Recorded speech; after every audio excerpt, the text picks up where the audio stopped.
Well, whatever aid and trade opportunities there are much less available than they used to be in the respect of the global north.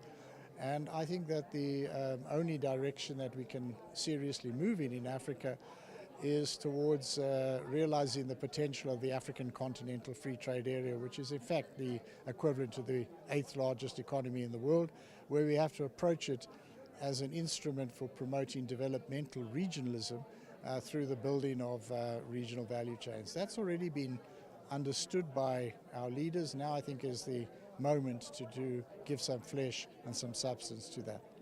What's happened over time is I think that multilateralism and even groups like the G20, their ability to reach a collective decision that basically holds and shapes the conduct of everybody who's participating in it has manifestly weakened, and I think that's where we find ourselves right now.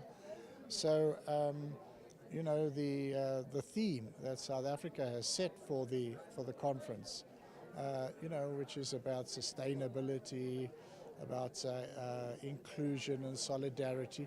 Those are all very, very important concepts. But I think what we know is that you know, the world's erstwhile hegemon just totally rejects that kind of language.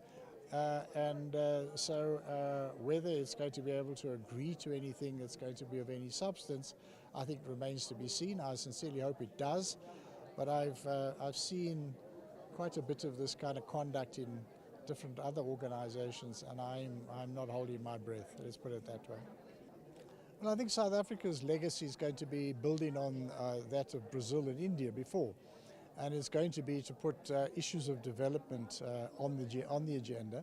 Not, I think, that anything of great substance was agreed that was able to be implemented by either of those meetings, but at least they did manage to get a declaration through.